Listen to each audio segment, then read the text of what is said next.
Franks, welcome to the bright side. It's a pleasure to be here. Well, it's a pleasure to have you, sir. You know, I posted something the other day on Facebook. I posted this quote from Gary Renard, who wrote the book Disappearance of the Universe. And he says, reality is invisible, and anything that can be perceived or observed in any way, even measured scientifically, is an illusion, just the opposite of what the world thinks. What do you say about that? Does that fall in line according to some of the things that you have found out in terms of your research and what you've written? It's yes and no. My outlook on it is that there is no one reality. There's no question about that, and I'm not speaking metaphorically. I'm speaking in terms of recent developments in quantum physics. What I would ask you to do is imagine an infinite number of universes, each of which differ from this one by only one quantum transition. What do I mean by that? One electron on one atom is in a different position. In all other respects, the universe is the same as this one. There are an infinite number of these universes, obviously. But in my thinking, these universes are static, not dynamic. Now, let me explain what I mean by that. Yes. Your typical parallel universe theory, and I'm quoting Paul Davies. If the many universes theory were correct, however, the seemingly conceived organization of the cosmos would be no mystery. We could safely assume that all possible arrangements of matter and energy are represented somewhere among the infinite ensemble of universes. Only in a minute proportion of the total would things be arranged so precisely that living organisms, hence observers, arise. And he goes on, basically, to say that in this, yes, every possible universe is true, but each of these universes is moving forward on its own. Events are happening in them, and therefore, these are dynamic multiple universes. Right. Okay, they're dynamic. Each one of them, things are happening in. Right. And apparently, every second in this theory, you're splitting into millions of copies of yourself, each of which is unaware of the other. I don't buy that. I don't buy that in the least bit. Okay. Okay. And they talk about the so-called Schrodinger's cat. Not an actual physical experiment with a cat, but it's a thought experiment in which a cat is put into a box, and you don't know whether a vial of poison has been released or not. And the quantum physics says that you get two states, one universe in which the cat lives, one universe in which he dies. And I don't buy that either. I buy an infinite number of universes, each of which is static, frozen, like a still frame in a motion picture. And it is your mind that moves through these universes. Okay. Okay, producing what you perceive. And the route you take through this infinite labyrinth of universes can be different from the route that somebody else takes. So what you perceive can be different from what they perceive. So how does this whole concept of there being an infinite number of universes even come about? Most people see what they consider to be a reality with their eyes, and what they see, that's real, and that's there, and that's the universe. How do we get multiple universes from the one that we actually visualize? From quantum physics, from the concept of quantum physics that requires the universes to be splitting at a fantastic rate into multiple copies of themselves. Of course, you can only, in that theory, you can only be in one universe, so you don't notice this happening. But quantum physics says it happens, and there is some experimental data to support that, as well as the fact that the computer industry is now even planning on having computers that dip briefly into an adjacent universe to speed up the computation process. That sounds really far out, actually. Yeah, I know, but I've read about that, and apparently it's happening. Assuming these parallel universes exist, I'm taking a static view, that they are static, frozen frames, and that perception of a universe consists of moving through billions of these universes every second. Not billions, trillions, quadrillions. Yeah. And just like a movie, when you move through the frames, you get a continuity of motion, and you perceive events as happening. But in reality, it's a bunch of still pictures on a movie. The difference between this and a movie is that on a movie, you've got one track down a piece of film. Here, these parallel universes, you can go through them in any different direction. You can arrange these static universes in a lattice where each universe is adjacent to another universe that differs only slightly from it. And you're moving through these universes. Now, we're talking in more than 3 dimensions, so that we'd have to say they seem superimposed upon one another. You don't have to travel far to get to a carbon copy of yourself a millionth of a second from now. But you're going through these static universes at a fantastic rate, and perceiving events is changing. Okay, what is going through these universes? You say the mind is. Your mind, my mind. Is this the mind that exists outside of the body, or the mind that exists within the brain? Well, or as a result of the brain? Do you understand what I'm saying? Yeah, I understand what you're saying. And Sharon of the University of Paris took the view that the brain is a tuning mechanism for the mind, like a radio is a tuning mechanism. You show a television set to some primitive person in a jungle, he's going to think there are little people in the TV set. But that's not the case at all. It's simply a tuning mechanism receiving the signals. And the brain should be distinguished from the mind. The brain, the spirit of a human being, the one thing that physics can't explain, has an independent existence. And if it's going through these frames, these universes at a fantastic rate, the perception is that things are happening. But the route you take can be different from the route the next person takes. So you're saying then the physics actually cannot really, physics only, and even quantum physics itself only then can measure something that that has this a part of matter. I think the fact that human beings have consciousness is a big embarrassment to most physicists because they can't explain it. They've tried, and the explanation, they've even come up with an explanation that people should have evolved to act like they have a brain. But I don't just act like I have a brain. I have one, and I'm aware of my own existence. And this mind appears to have independent existence. So it's capable of moving through these parallel universes, and that's what gives us the illusion of reality. But reality to you may be different than reality to me. So these universes that exist then, because I know lots of times you watch science fiction and stuff like that, people slip into parallel universes or into other dimensions. So are you saying that there are no other dynamic dimensions or universes that exist just... There is no dynamic universe that exists.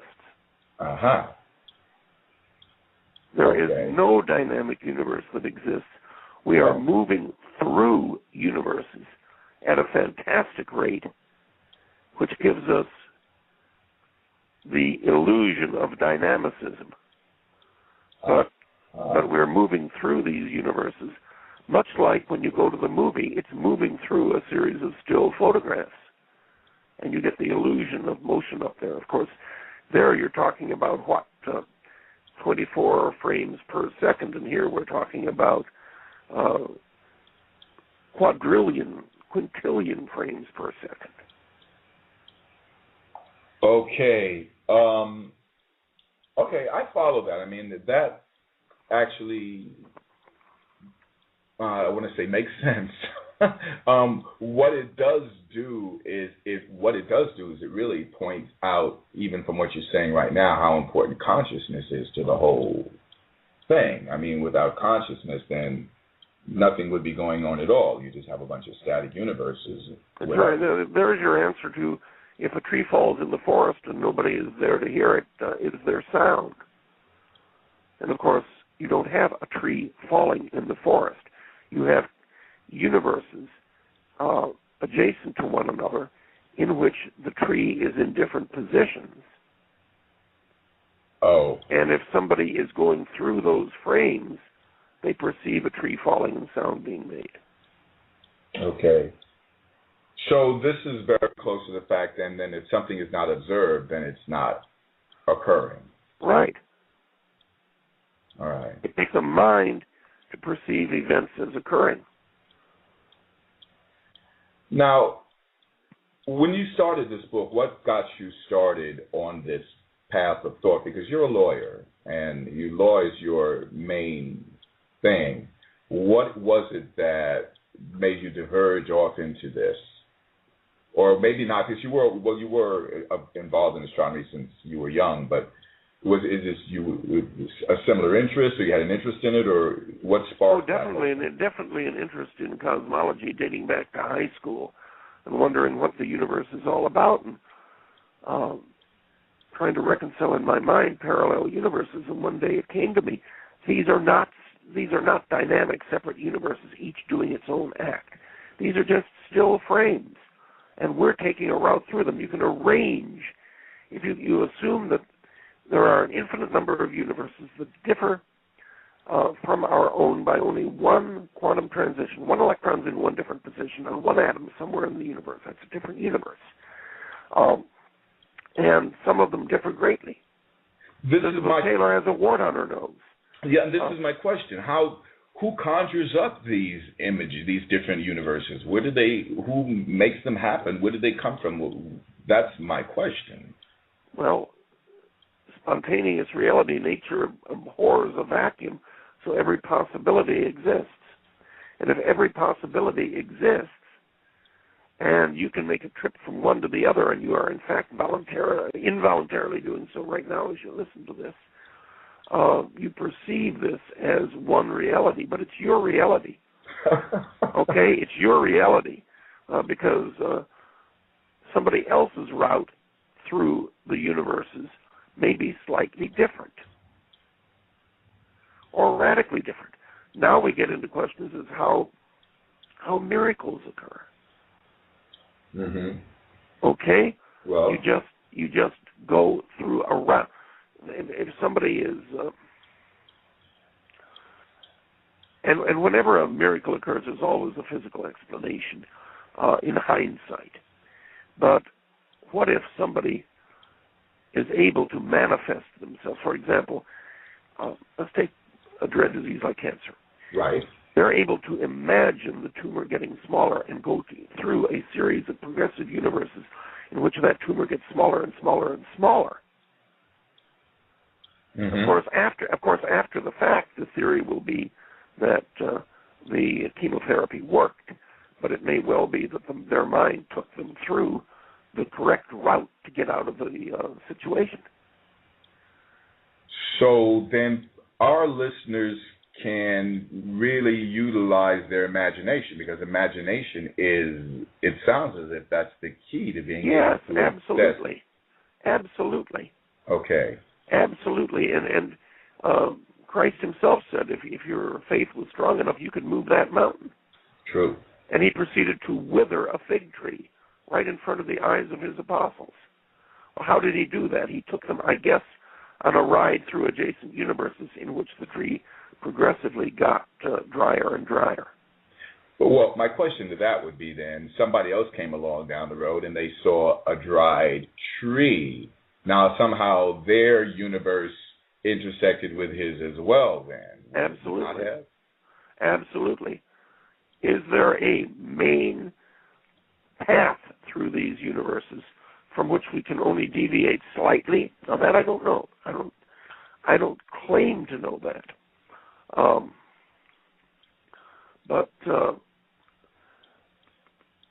Okay. Okay.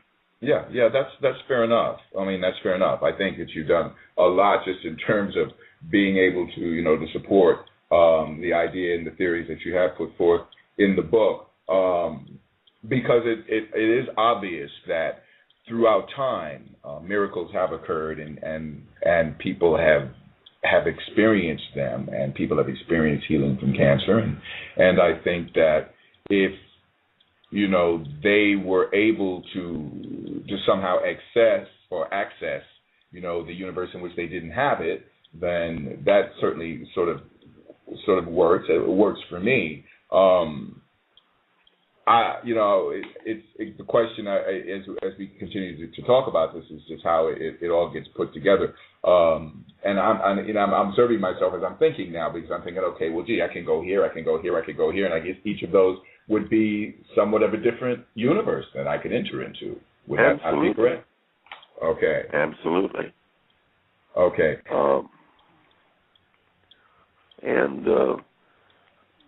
I wanted to talk a little bit also about this experiment with the gravitational lens. Well, is that the one? There was the gravitational lens. Let's talk about that for a minute and explain what that experiment was. All right. A gravitational lens is when you have a galaxy behind a very heavy object that can bend light rays as it passes near it. So light rays can go either to your eyes, either over it or under it or around it, and you're likely to see an image of the galaxy behind it as multiple images, okay? Mm-hmm. And the problem is all right, it's an extremely heavy object. Bends light coming from more distant sources behind it, and the objects appear in double or multiple images.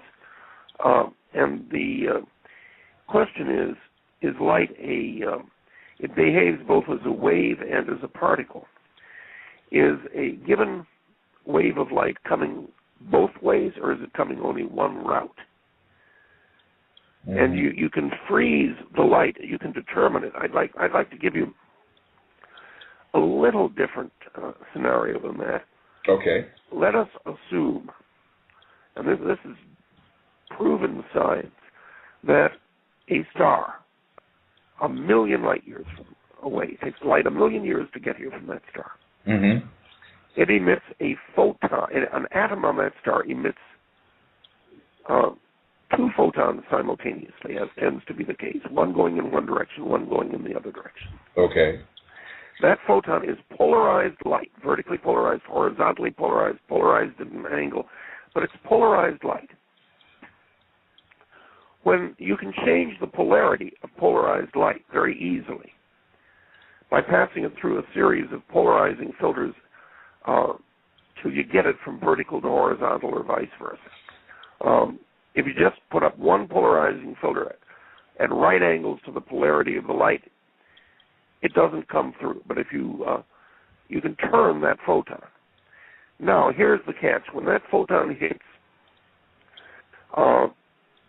and you turn that photon, the photon that went off in the other direction 1 million years ago simultaneously turns to match it. Mm-hmm. Yeah. Mm-hmm. Reality can be changed, and that's faster than light, by the way. That's faster than the speed of light. That's an infinitely fast transition at a distance of, in this hypothetical, 2 million light years. That's a long way off. A light year is 5,880,000,000,000 miles. So does this happen on the quantum level with everything? Do you understand my question? Where, say, because I'm not really good on this, but let's say an electron can simultaneously be affected by what another electron does. Oh, sure, and these can happen over. And let me put this in a different perspective. A book was written by George Luis Borges. I believe he was an Argentinian many years ago, and his book was called I believe it was called The Forking Path. And I'd like to read to you a little bit from it. Yeah, please. Before I discovered, no, this is fiction. Before I discovered this letter, I kept asking myself how a book could be infinite. I could not imagine any other than a cyclic volume circular, a volume whose page would be the same as the first and so have the possibility of continuing indefinitely. And he goes on, he says, the phrase, okay, I understood the Garden of Forking Paths was the chaotic novel itself. The phrase, to various future times, but not to all, suggested the image of bifurcating in time, not in space. Rereading the whole work confirmed this theory. And he goes on to say that this is a garden he envisions, in which the visitor to the garden can walk through different paths to go from one entrance to another exit. And he says this web of time, the strands of which approach one another, bifurcate, intersect, or ignore each other through the centuries, embrace every possibility. We do not exist in most of them. In some you exist and not I, in others I do and not you, and so forth. Time is forever dividing itself toward innumerable futures, and in one of them I am your enemy. That's what Jean Louis Borges had to say. And considering that this was written nearly a century ago, it's fairly insightful. The movie Frequency. Right. I saw that movie years ago. Yeah. Oh, and I have the video that has a trailer on it on all the scientists that they consulted with. This is a science fiction movie that didn't come off the top of somebody's imagination. It came off parallel universes, and it's very accurate.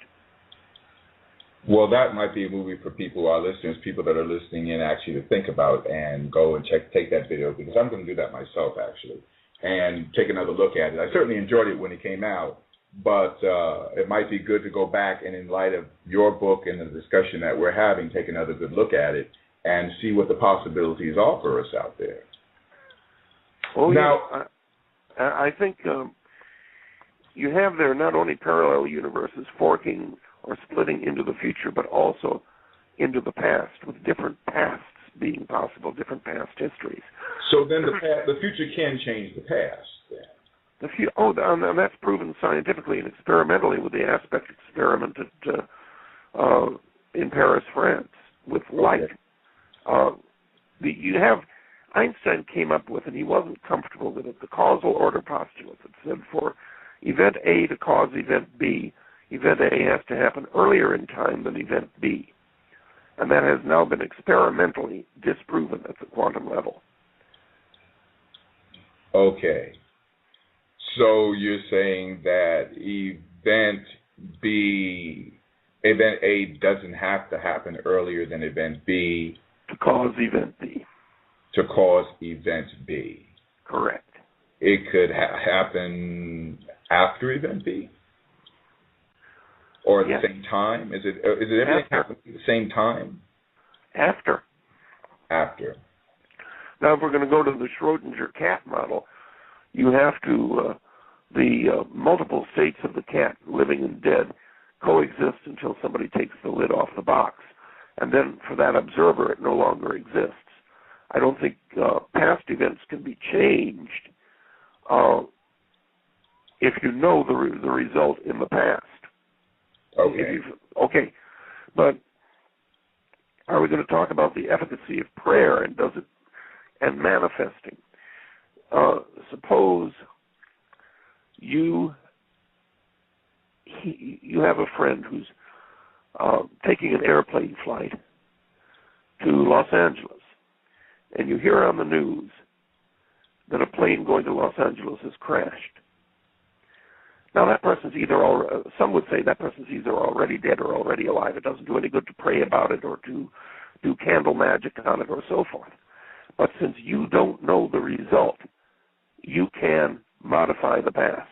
If we're going to use a theological approach, you can say a prayer. God can listen to your prayer. Okay. And act on it because he's not bound up in time. But I think if we're going to use the concept of manifesting on a more, what should we say, pagan or Wiccan level, that you can do it yourself. You don't have to have anybody else do the miracle for you. The same principle would apply, that you can effect the past as long as you don't know what the past is. As long as you don't know what it is. Yes. That's the key then, actually. Perhaps. That's the key. Once it has frozen into your reality, you can't Mm-hmm. But until it's frozen into your reality, you can still modify it. As I say, we're going to take a Christian or religious view. You can pray to God, and God, knowing the future, can hear your prayer and answer it, because he knows you're going to say that prayer because he's not caught up in time. Right. If you use the Wiccan approach, you're still within good, solid quantum physics by saying that you can influence an event retroactively as long as you don't know the result. Okay. Wow. All right. That actually, that makes some sense, too. To go a little bit off the beaten path, because I've been thinking about this a little bit, just a little bit off, not a lot. We are experiencing all over the world today people rising up in different countries. We have what we have in Egypt and Bahrain and Libya and Italy, and all these people taking to the streets. Now, my thought is, collectively, at a quantum level, are we not all either participating in that or being affected by that to a degree as to perhaps either motivate or even change, cause us to say do the same thing? Yeah, you talk about morphogenetic fields, and this could well be the million monkeys or 1,000 monkeys effect. There was an experiment not an experiment. It was not intentional. It just happened. And I think it's called the 1,000 monkey effect or something like that. Right. Yeah, I've heard that. Right. And what happened was some researchers were on an island and observed monkeys getting seafood and having difficulty opening the shells of what they were harvesting. And one monkey discovered an answer, discovered how to use a rock to open the monkeys. Mm-hmm. Okay? At which time it spread not only on that island, but other islands in the area. Like simultaneously almost. Simultaneously. Mm-hmm. Simultaneously. And there obviously is some kind of mind field there in which this happened. No question about it. And they were embarrassed about it, reporting it, because they're supposed to be good little atheists, of course. And, so would it make sense then to say that we're sort of holographically connected then? So, if that, or connected at a quantum level, so that what does affect? I mean, it seems like if you get down to the basic quantum level, that somehow we are all connected. Would that not make some sort of a sense then that if something would, it's kind of like the one,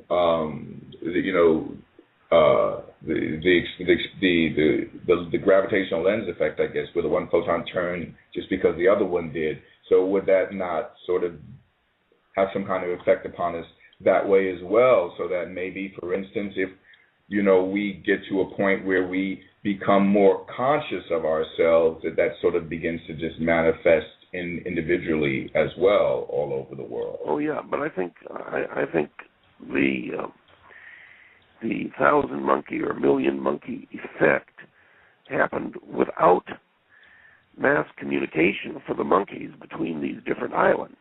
Now there's a point. Okay, and with mass communication, that only amplifies the thing.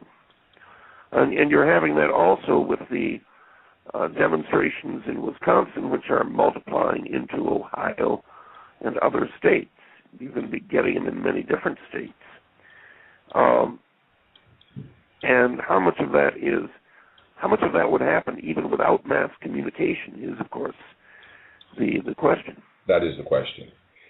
Let me ask you to define some terms that you use in your book that I'm kind of interested in a little clearer explanation on. Contiguous and non-contiguous universes. All right. I've postulated an infinite number of universes that are static. They're not moving. They differ from each other by only one quantum transition, one electron being in a different place. That makes it a different universe. And if you try to arrange all of these universes into an orderly arrangement, a contiguous universe is one touching the one you're in. It differs only very, very, very slightly. And a non-contiguous universe is much farther away through this lattice work, this labyrinth of universes. Okay. And has much greater differences. Elizabeth Taylor has a wart on her nose. That involves millions and millions and millions of molecules. And of course, if it's a universe in which John Fitzgerald Kennedy never got assassinated, well, my God, that's not millions and millions. That's quintillions of molecules, Would that quite be a Googleplex of molecules? Yes, I'm using Kasner and Newman's definition of a Googleplex and a Google. Okay. Not spelled like the website. It's spelled Googol, which they postulate as the number 1 followed by 100 zeros. That number alone is far greater than the number of all electrons in the universe. And a Googleplex is 1 followed by a Google of zeros. And again, it is just larger than anything that can be conceived of. Yes, I know. I read it in your book, as a matter of fact. You said that if you were to start writing zeros after one, you'd be out in the stars somewhere. What wrote them continually after each other, one after another, just to define, the Googleplex. You'd be maybe out of the Milky Way. 1 followed by 89 zeros. 89 zeros will get all the electrons in the universe. Wow, that's amazing. And those are finite numbers, interestingly enough. They're finite numbers, absolutely. Yeah, they're finite numbers. Now, this multidimensional lattice.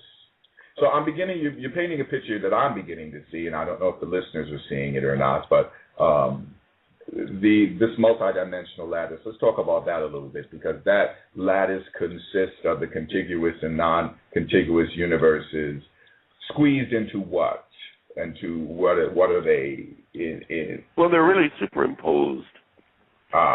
Okay. On one another. You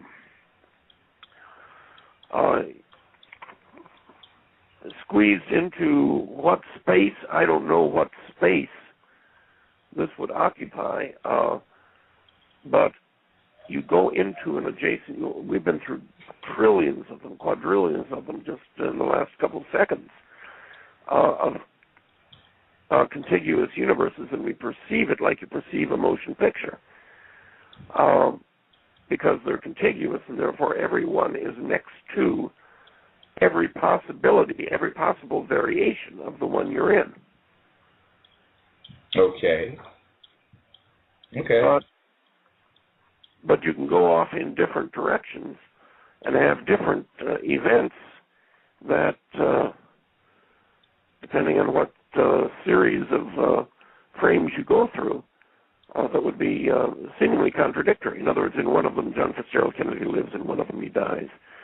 That's Schrodinger's cat. That's Schrodinger's cat right there. Schrodinger was a quantum physicist. You put a cat, and nobody actually does this. It's an imaginary thing. You put a cat in a box, and there's a vial of poison that may or may not tip over and poison the cat. Quantum physics requires that the cat split into two copies of itself, one living and one dead. And your reality freezes when you open the box. Right. But in the other reality continues. And in a different universe, if you open that box, the cat would be alive.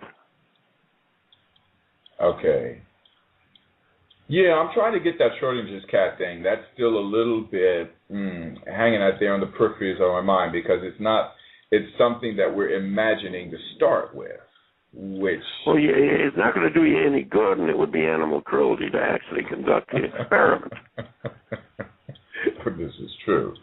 You aren't going to find anything else, because your reality would still freeze with an alive cat or a dead cat, and you're not in the other universe where the other possibility continues.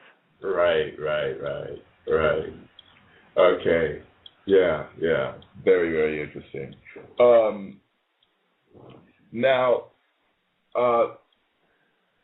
in terms of how this becomes something that we can utilize in our lives in a practical way, this knowledge of the universal mother, what can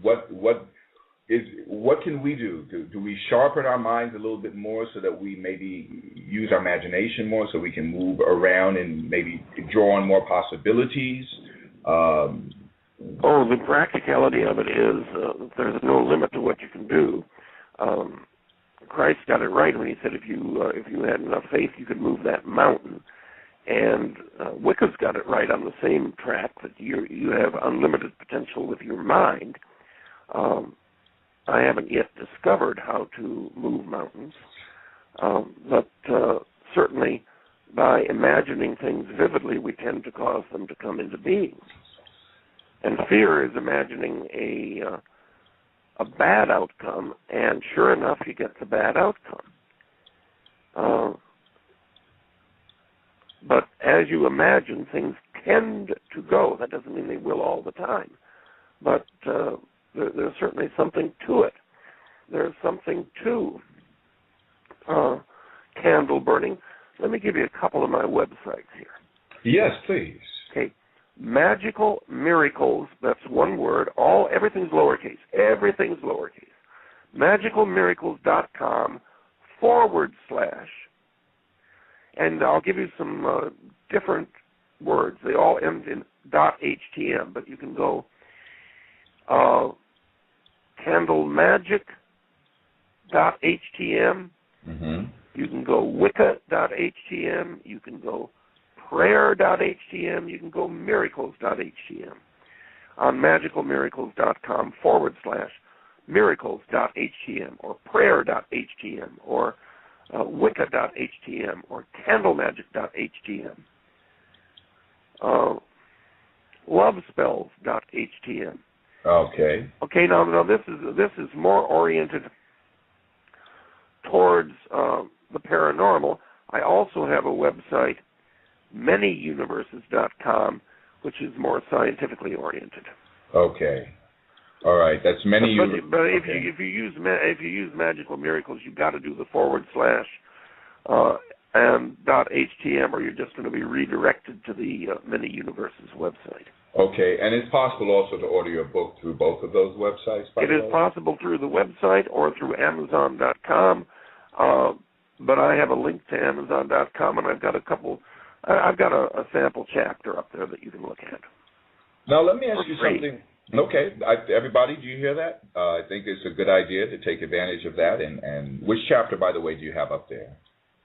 On magicalmiracles.com, I believe I have chapter 1, and on Many Universes, I believe it's chapter 2. Chapter 2. Now, let me ask you a question about that you mentioned in your book about androids versus sentient beings. What does that mean? Well, I was commenting on the explanation of consciousness given by some people trying to explain consciousness, and basically there's a problem with their explanation, and it leads to the conclusion that an android or a computer has consciousness, and I don't believe it does. I believe it acts like it does. You can program it to act like it does, but it takes a living human being, in my opinion, to have consciousness. Very, very simply. And I talked about androids in that sense. Also, in a different sense, if your body exists in an infinite number of universes, but your mind is only active in one of them, and I encounter your body in another one, it's behaving like your mind is active in it. But you're not there. You're not there. You're not there. That's the point I'm trying to get to. So now, okay. So then that universe would be dynamic, though, would it not? If a person is in it, even if my body is in it, say in android form, it's not sentient because I'm not in it, but they're encountering it there. Would that you see what I'm trying to say now? That's no longer. I see what you're trying to say, but I don't think it makes it dynamic. I think I'm just going through a series of universes that have David Nathan's body in them, but David Nathan is nowhere to be found mentally.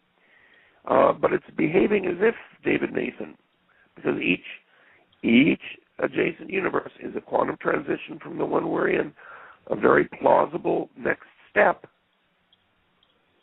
So there are many plausible next steps in many different directions, but each one is a plausible next step. So I perceive you picking up that cup of coffee and taking a sip, and I say, "Hi, David," and I perceive you as saying, "Hi."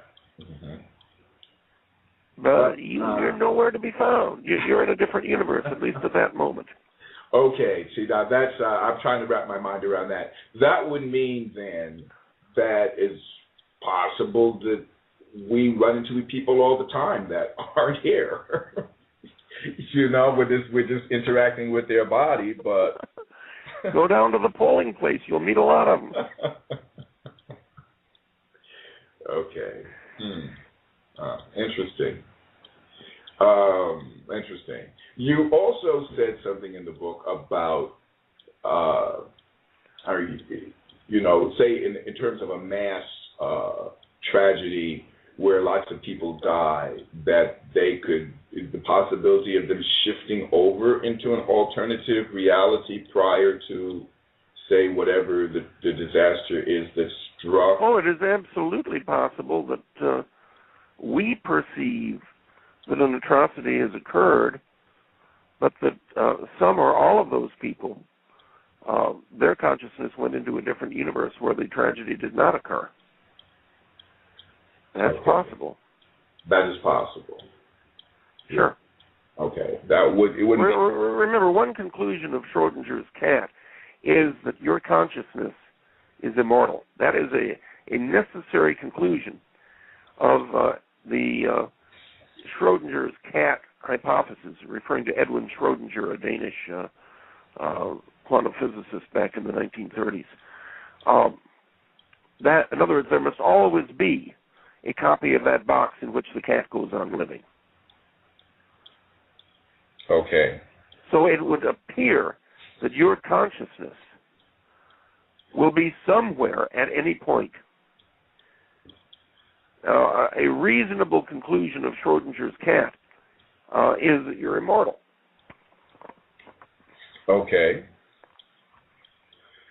Well, for you listeners out there, I think you should really get hold of the book and read the Schrodinger's cat. The story about that experiment. Read that experiment and get into it for yourself. It's still whizzing by me just a little bit. I mean, I kind of get it, and then when I think I got my mind wrapped around it, it sort of slips through again.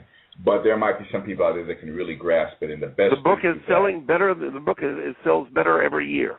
That's amazing. I think people are ready for something that they can grasp in a scientific way that will open them up to understanding themselves better. You have a physical explanation for miracles, manifesting, magic, the paranormal. Okay, paranormal, a ghost. What's the story? How does a ghost fit into this?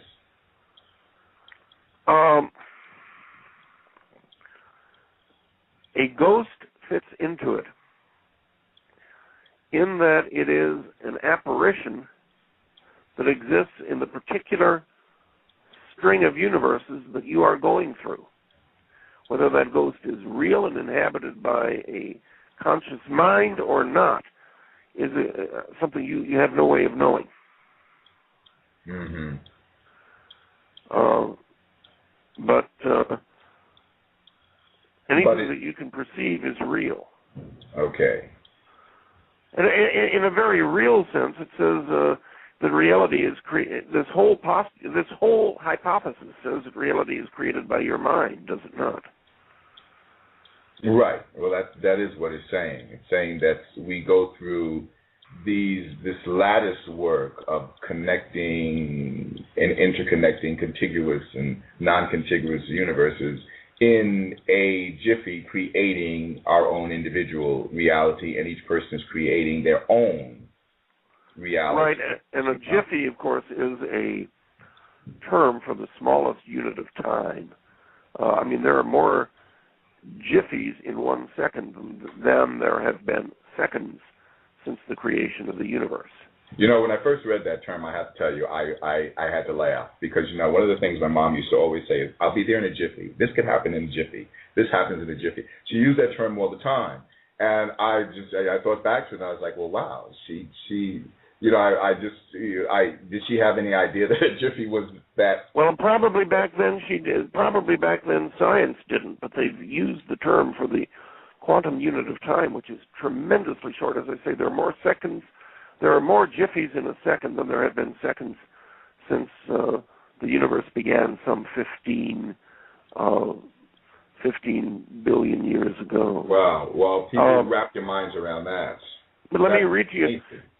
James Jeans, the great British astronomer, wrote in 1932, today there is a wide measure of agreement which on the physical side of science approaches absolute unanimity, that the stream of knowledge is heading toward a non-mechanical reality the universe begins to look more like a great thought than like a great machine. Mind no longer appears to be an accidental intruder into the realm of matter. We are beginning to suspect that we ought to rather hail it as the creator and governor of the realm of matter. Not, of course, our individual minds, but the mind in which the atoms exist, of which our individual minds have grown as thoughts. Wow, oh, I got that. Now, that was 1932. Wow. Okay. And clearly, with all these possibilities out there, with all these universes, in other words, possible frames of matter, that arrangements of matter that you can perceive, it's really where your mind goes that creates reality. Okay, another question. Okay, so people, is it possible for somebody to, well, okay, this would go back to maybe the event being frozen again. Somebody today to live in a world where Elvis isn't dead. I mean, some people do. I mean, they don't have to see him in order to not, in order for him to be, alive. I don't know. I think if you or I encounter a person who says he saw Elvis in a concert yesterday and it wasn't an Elvis impersonator, it was the real thing, you wonder about his mental stability. Right. But is it possible? I suppose in this way of thinking, just about anything is possible. That's what I'm saying.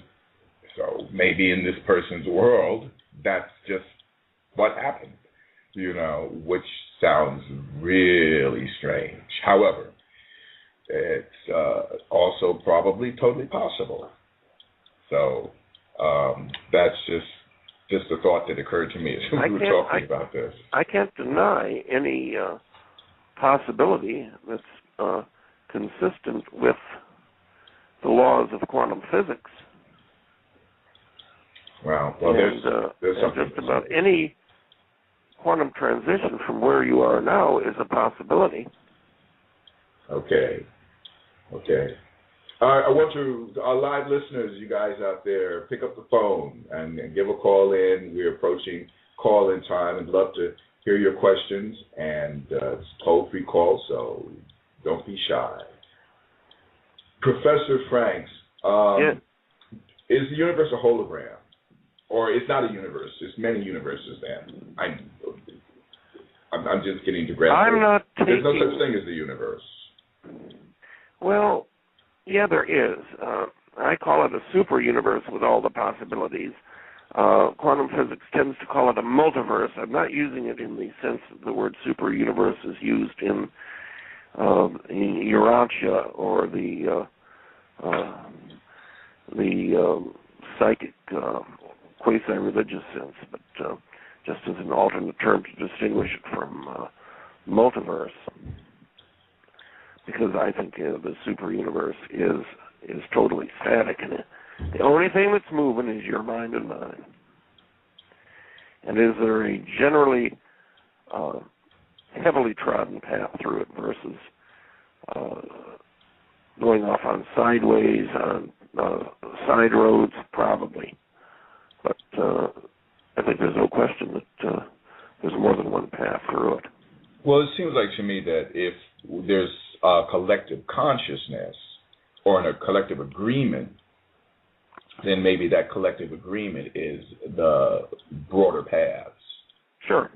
Sort of what Jesus talks about, the straight and narrow and the path, the broad path. So maybe that's kind of, in a way, now that you just used that word path and that verse came to my mind, it almost makes sense, as if we can pick paths through this lattice work, and there are paths that maybe, collective consciousnesses agree on. For instance, we certainly are on a this revolution thing that's happening now is a path that seems to be being taken by many different people. So maybe, and certainly the way the world has been constructed in terms of the governments and the way people have thought, and a religious group or religious denomination is a path, a collective path, perhaps. So Wheeler, a brilliant mind in quantum physics, says the universe does not exist out there independent of us. We are inescapably involved in bringing about that which appears to be happening. We are not only observers, we are participants. In some strange sense, this is a participatory universe. That would be John Archibald Wheeler. Yes, it would. Yes. Yeah. The thing that, the discussion and what we're talking about is great. And one of the things that I would like for listeners to really get out of it is what is indeed what they can draw upon. I mean, let's take, for instance, somebody who is struggling for employment or struggling to make ends meet or struggling to find who they are in this world. Well, somewhere out there in the multiverse, there is a static universe, which hopefully is contiguous with theirs, where they are doing quite well, where they are taking care of themselves, or where they know what their purpose in life is, and they're going about it. And so, therefore, it's very possible for them to, through whether it's prayer or whether it's through some of the other rituals, make their connection with that. So absolutely. Okay. By imagining it, that's probably the only thing I can suggest. Praying about it or imagining it. What you imagine tends to happen. So have beautiful imaginings. And have and make co-creator choices. I'm assuming with your imaginings, the ones that take one into imagine your best world. You at your best in your best world, and it should be possible because that world, according to your book, actually does exist. It's just simply a matter of making contact with it. Yes, absolutely. Okay, all right. Well, that actually makes a lot of sense, and I'm hoping that people can really get something out of that. How has this affected your own life in terms of writing this, and how long did it take you to put this together and the research? It took several years off and on, not that continuous a process, but off and on for several years. It dawned on me one day that this was a possible hypothesis for the nature of existence. Did this come before What the Bleep Do We Know? This came before What the Bleep Do We Know. Okay. Right. The original manuscript, of which this is a slight variation, but the original manuscript I copyrighted in, I'm trying to think, 1987. Okay. And that's before What's the Bleep. What's the Bleep is right on target, though. There's no question about it. Yeah. No, I totally agree. I saw that movie, too. I thought it was really right there. My favorite movie, however, is Frequency. Well, are you going to make me go see that? Because now I'm just like, I saw it, and I remember watching it and going, wow, okay, there's something here. But the fact that you say that it is so totally possible, according to quantum physics, it really makes me want to take a second look at it. I know sometimes Hollywood has a tendency to just, throw stuff together and then you have to sort of suspend, belief in order to, or disbelief. No, this is science fiction in which they consulted with leading scientific minds. Yeah. That would be very interesting to go back and take a look at that again in light of this conversation and really see what it has to do to add to our understanding, certainly to mine, and possibly to what it is that we can do in our lives to move forward in terms of having the kind of life that we want. Okay, so postulate 7, the path one's consciousness takes through the lattice is determined by multiple factors. What would some of those multiple factors be? I didn't enumerate them very well because I'm not totally convinced that I can define them. But going to the chapter, and this is getting in, we've now established at least the hypothesis of an infinite number of universes, some of which are contiguous and differ only slightly from the ones we're in, all of which are static and frozen. And the mind is making a trip through these. And yet, now I'm conscious, and I didn't choose to enter the super universe in any one position, or at least I'm not aware of that. Okay. Okay. Forces external to the mind seem to act upon the mind to push it along in a particular direction. And let's take the case of Christ withering the fig tree. He withered his own fig tree, but those who were with him saw the fig tree wither. Apparently, he was able to take them along with him on the path he chose through the universes. And you've got one clear force, the general entropic push from past to future. You might have a second external force, a God, directing the mind in a particular direction. But what about divine intervention? How many close calls have we had in our lives and missed death by a sliver on so many occasions, yet we're still here? Right. Okay. The individual mind itself has some control over its movement through the structure of the multiple universes. And certainly it's been a tenet of the occult that man is created in God's image, in the sense that every thought is an act of creation tending to manifest in the physical world what is first imagined. And the human mind tends to track in the general direction of the physical frame or energy state imagined first. When I say physical frame, I say energy state. I'm referring to a particular parallel universe that you'd like to get to, one in which you've got a nice standard of living, you're surrounded by people who love you, and you've got a measure of prosperity. And every thought is an act of some creation. You have some freedom of movement, but not total. Mm-hmm. And I don't know that I'm the expert that can tell you exactly what steps you have to take to get more control over where your mind is going to go. I give the analogy in the book about a non-believer. And this is an alcoholic at a meeting of Alcoholics Anonymous, and the clergyman running the meeting asks who in the audience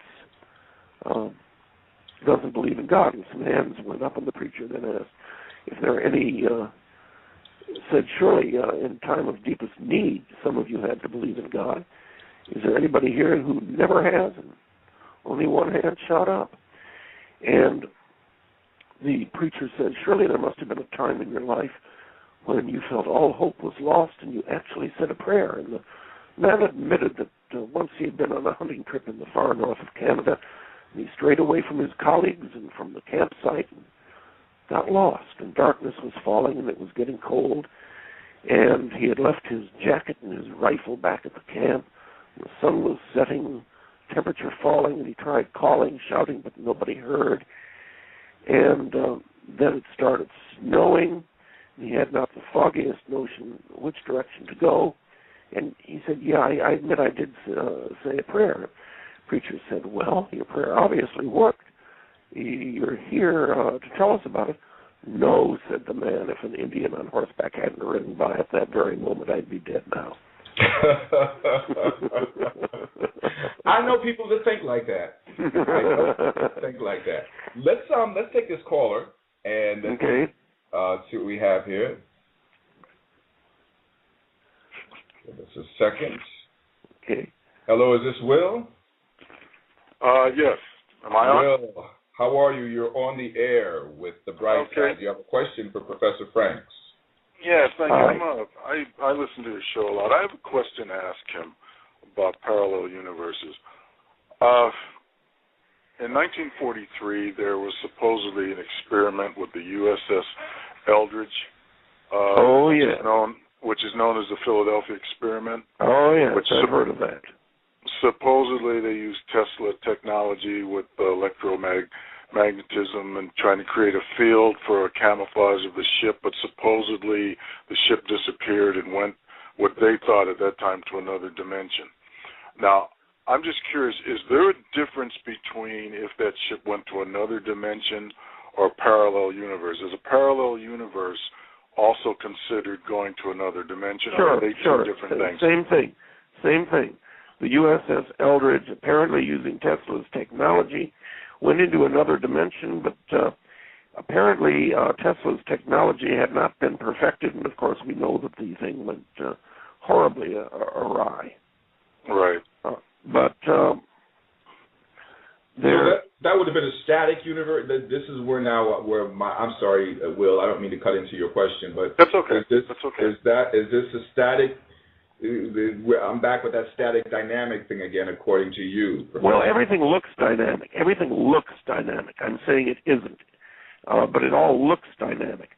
The USS Eldridge obviously disappeared from the field of view of those looking out over the ocean where it was, and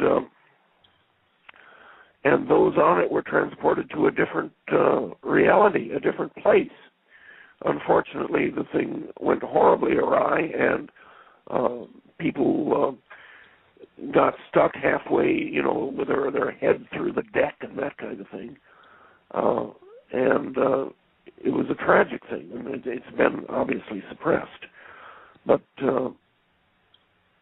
yes, obviously that's the method that's going to be used for space travel, however that was done. Apparently rotating electric and magnetic fields can alter reality. I don't know how to do it, but apparently rotating electric and magnetic fields, that's what was involved on the Philadelphia project. And you also have a comparable event that occurred at Montauk,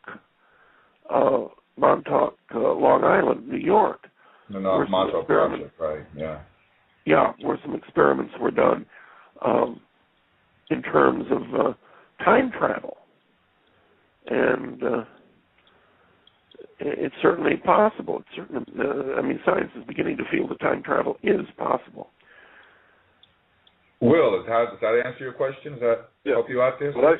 Could I ask one more quick question? Yeah. It may seem off. If say it were possible, and you went to a parallel Earth, parallel universe, and somehow you met up with your doppelganger, what would happen if it was mostly your consciousness is the one traveling, and you met your opposite, say on a certain parallel Earth, and you faced each other? What would happen? No. They're static universes. I exist in static form in these universes, and if I go into that one, I'm in my body. I can't meet up with my double. I know. Okay, I can't. It's an impossibility in the theory that I'm expounding. I can go in there, but then I'm me. I see. Until I go in there, the me that's there is just a frozen frame in a piece of motion picture footage. Nothing in it. Okay. Now, time travel, of course, gives you that hypothesis. Can you go back in time and murder your grandfather in which case there's a contradiction in terms and all that. Right. But if you take this view of parallel universes, I don't think that's possible. Okay. Okay, right. Thank you very much. Thank you, Will. Okay. Good night. Good night. All right, Professor Franks, now that leads me to another question.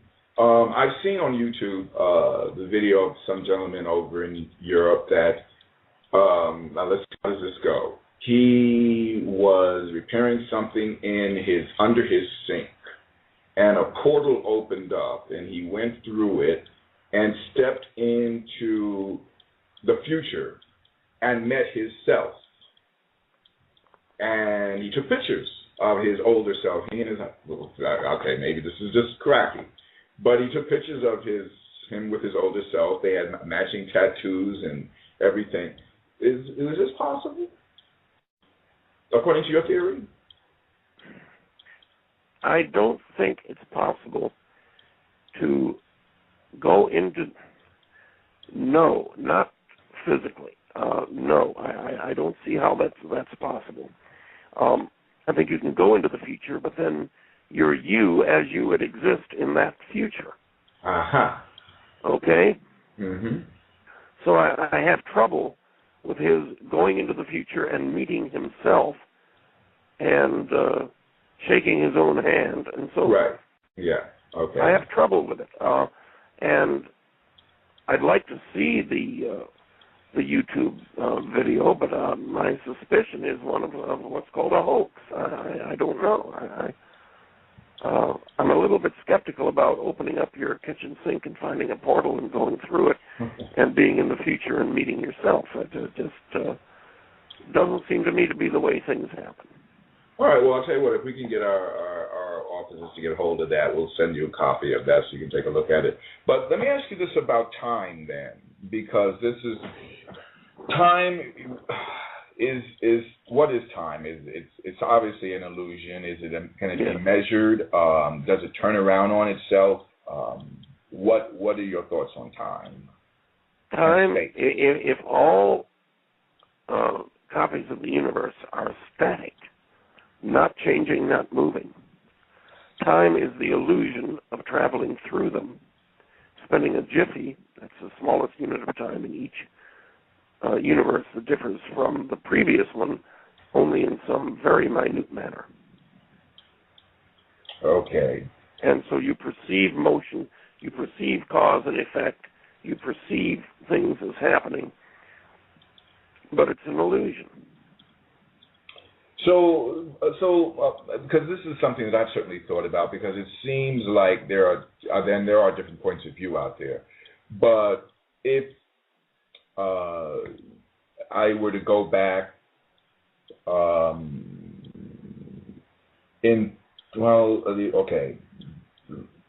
I suppose it would be possible to go back in time as long as I'm not going back in time to meet myself, or if I'm going back in time to meet myself but I'm in a different body, that's possible according to your theory.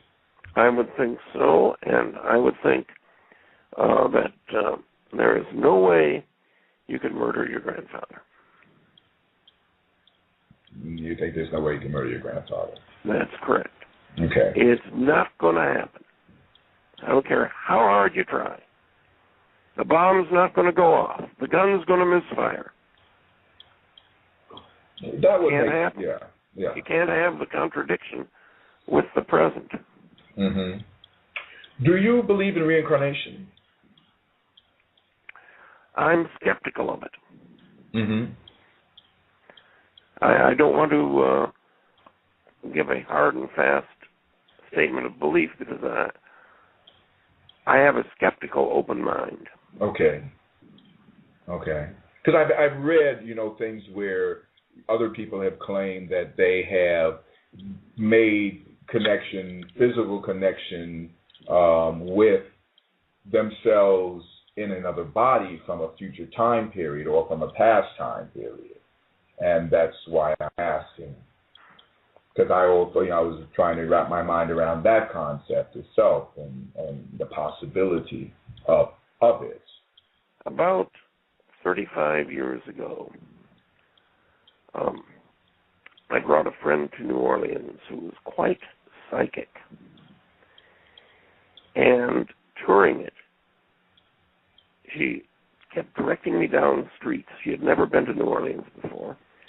And she came to a house and got really scared, saying that in a previous life she had been a slave in that house.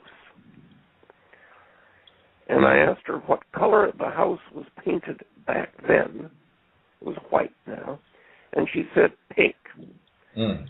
And I went back there the next day and took a paint scraping, and sure enough. Okay. She also knew where the statues were in a church she had never been into. Okay. So that was pretty much hair-raising, spine-chilling for me.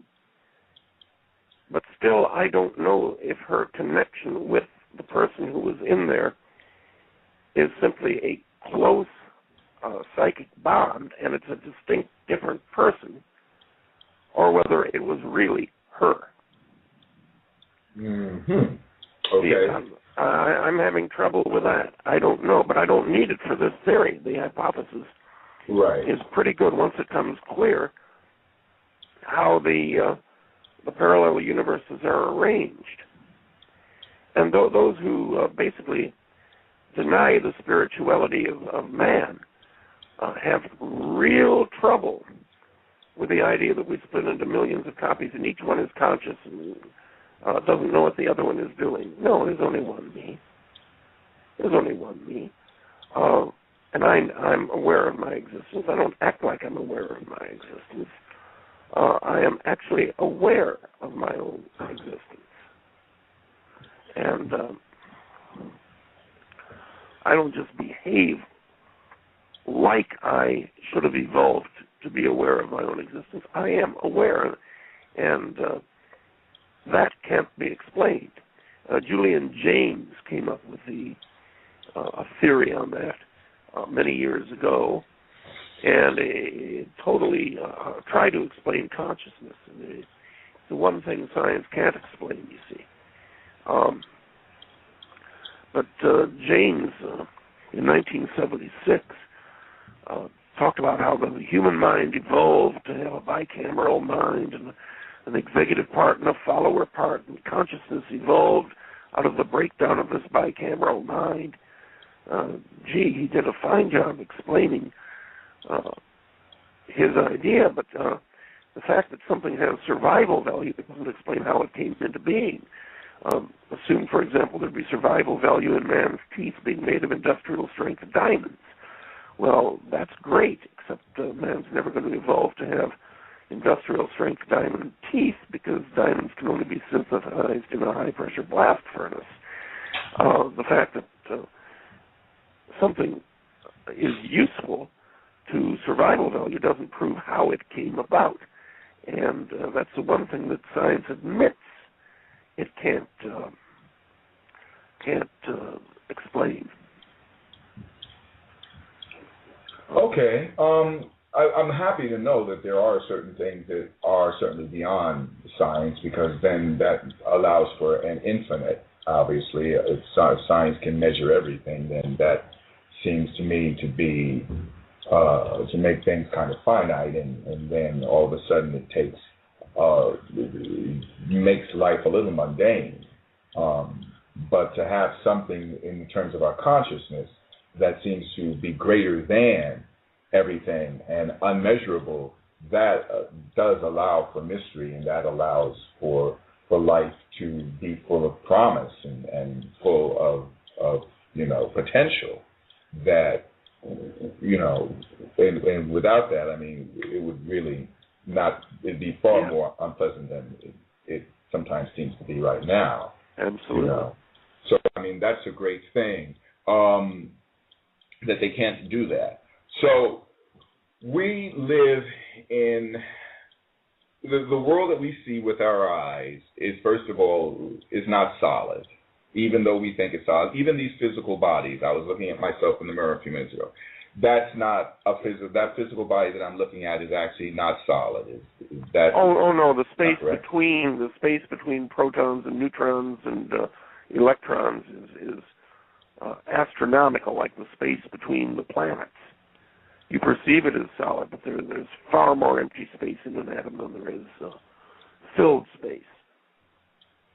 That is an amazing thing. What does it make? What is it, according to you, that makes it possible for us to look out through our eyes and see these forms and every other form that we look on as a solid form? Well, they're reflecting light, and the atoms are too small to see.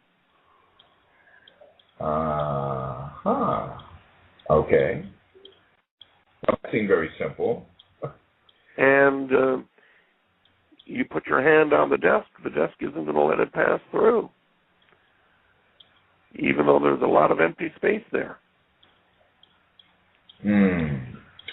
Now, I assume somewhere in the multiverse there is a reality, though, where the mind is capable of recognizing that nothing is solid and is able to put its hand through the desk or through the wall. The USS Eldridge. Yes. First of all, we're in the universe right now where we're capable of recognizing that solid matter isn't all that solid. But I haven't had much success putting my hand through desks. And I don't know, can it be done psychically? Can a poltergeist or a ghost go through something? I suspect so. I mean, because if it's not solid, it's not solid. I mean, is it just a matter that we're just not trained to think that way? If we started off training children and from a very young age to start thinking about the universe as it is something that's not solid, that's what I've heard about the Philadelphia Project is that people were able to walk through walls following that. Now, I wasn't there. I don't know. Okay. All right. I don't know. I suspect if we take the view that the mind can go into contiguous adjacent universes, you can imagine yourself on the other side of the wall with sufficiently strong faith and conviction that you're on the other side of the wall. Well, I mean, Jesus did a few tricky things like that. Sure he did. Sure he did. Yeah. Sure he did. And I'm sure he's not the only one who can do them. Marie Laveau in New Orleans worked considerable magic. Who was she? She was a voodoo queen in the 1800s. People would come to her, and her spells seemed to take effect. Interesting.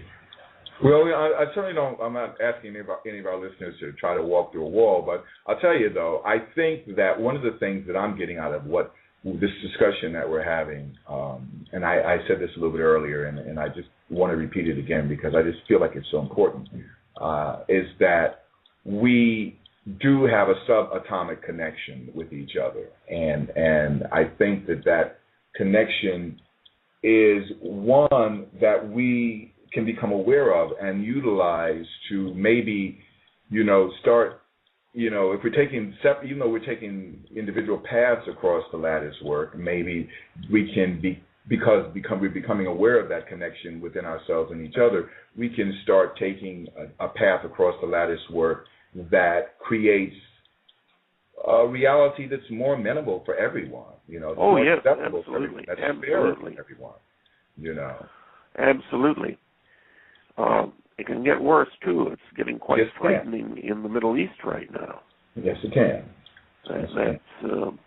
That might not bode well. I know we all hope they're going for democracy, but the way Iran went, 28, 30 years ago, however long ago, it started out as, in fact, the Russian Revolution started out with high hopes of democracy. So we hope this will end up with democracy. But Well, I think that, again, I think on a subatomic level, I'm using that word, and I'm so unscientific, I'm sorry, but, maybe on that level, democracy is in big letters, and maybe it's something that this time around, it's going to succeed, because I think on that level of the human consciousness, there is a real yearning, this yen for true fairness for everybody. Absolutely. I just think it's there. Absolutely. And let us imagine that result is going to occur. That will help it to occur. I totally agree with you there. Before we go off the air, though, I would love for you to just one more time, give your website. Sure, I appreciate it. I have two websites. Scientifically oriented one is manyuniverses.com. More of a paranormal oriented one is magicalmiracles.com, but with that you're going to need a / and you can put / wicca.htm or / prayer.htm or / miracles.htm and use the /.htm on that, all in lowercase, or it's going to simply transfer you to manyuniverses.com. And you can pick up a copy. You can find information how to get a copy of the book, The Universe in Multiple Reality, A Physical Explanation for Manifesting Magic and Miracles. Professor Frank, thank you so much for being a part of our show today. Well, thank you for inviting me. I thoroughly enjoyed it. It was a pleasure talking.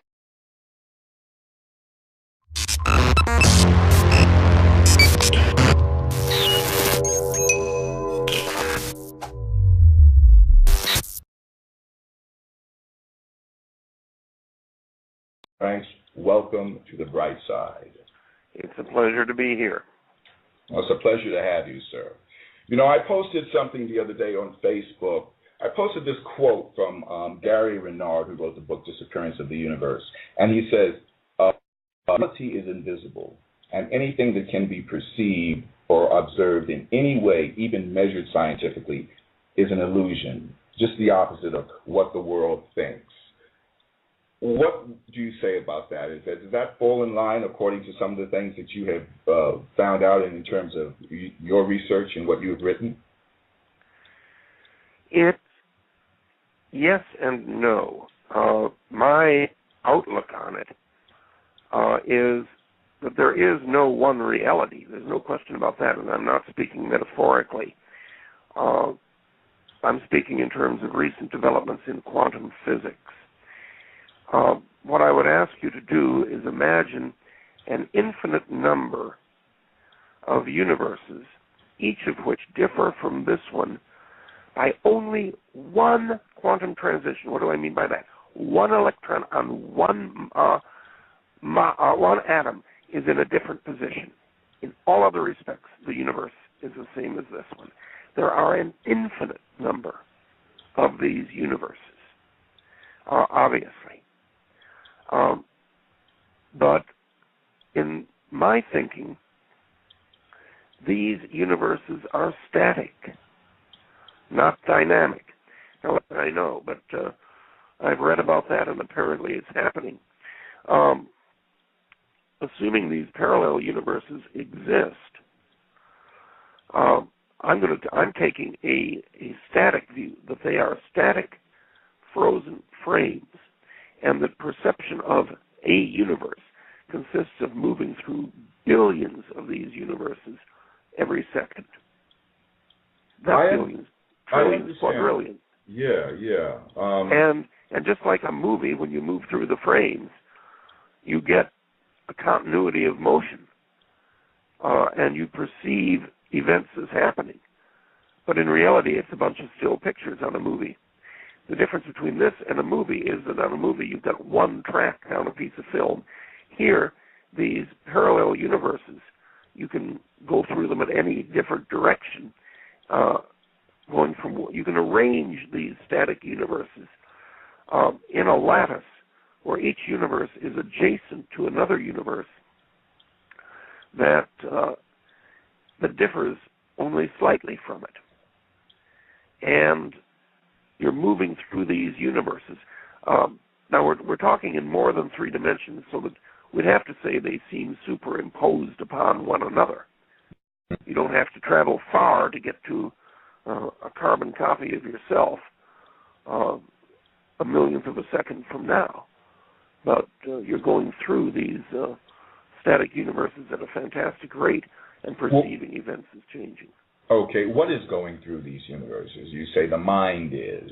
Your mind, my mind. Is this the mind that exists outside of the body, or the mind that exists within the brain? States one universe in which the cat lives, one universe in which he dies. And I don't buy that either. I buy an infinite number of universes, each of which is static, frozen, like a still frame in a motion picture. And it is your mind that moves through these universes. Okay. Okay, producing what you perceive. And the route you take through this infinite labyrinth of universes can be different from the route that somebody else takes. So what you perceive can be different from what they perceive. So how does this whole concept of there being an infinite number of universes even come about? Most people see what they consider to be a reality with their eyes, and what they see that's real, and that's there, and that's the universe. How do we get multiple universes from the one that we actually visualize? From quantum physics, from the concept of quantum physics that requires the universes to be splitting at a fantastic rate into multiple copies of themselves. Of course, in that theory, you can only be in one universe, so you don't notice this happening.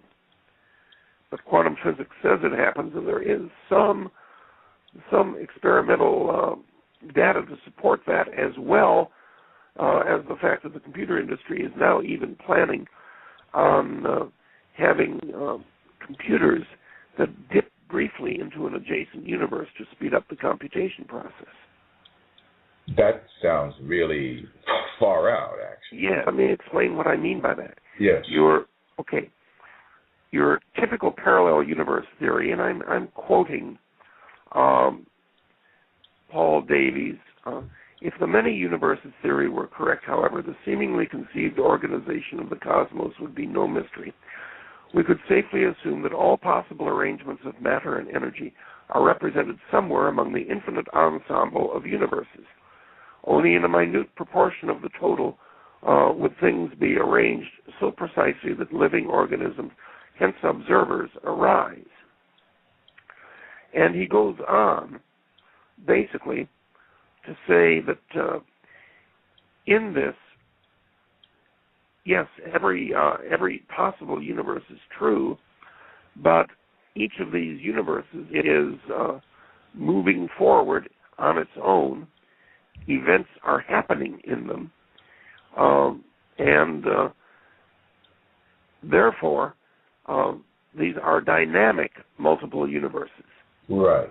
Okay, they're dynamic. Each one of them, things are happening in. Right. And apparently, every second in this theory, you're splitting into millions of copies of yourself, each of which is unaware of the other. I don't buy that. I don't buy that in the least bit. Okay. And they talk about the so-called Schrodinger's cat. It's not an actual physical experiment with a cat, but it's a thought experiment in which a cat is put into a box, and you don't know whether a vial of poison has been released or not. And the quantum physics says that you get two. Well, or as a result of the brain. Do you understand what I'm saying? Yeah, I understand what you're saying. And Sharon of the University of Paris took the view that the brain is a tuning mechanism for the mind, like a radio is a tuning mechanism. You show a television set to some primitive person in a jungle, he's going to think there are little people in the TV set. But that's not the case at all. It's simply a tuning mechanism receiving signals. And the brain should be distinguished from the mind. The brain, the spirit of a human being, the one thing that physics can't explain, has an independent existence. And if it's going through these frames, these universes at a fantastic rate, the perception is that things are happening. But the route you take can be different from the route the next person takes. So you're saying then the physics actually cannot really, physics only, and even quantum physics itself only then can measure something that that has this a part of matter. I think the fact that human beings have consciousness is a big embarrassment to most physicists because they can't explain it. They've tried, and the explanation, they've even come up with an explanation that people should have evolved to act like they have a brain. But I don't just act like I have a brain. I have one, and I'm aware of my own existence. And this mind appears to have independent existence.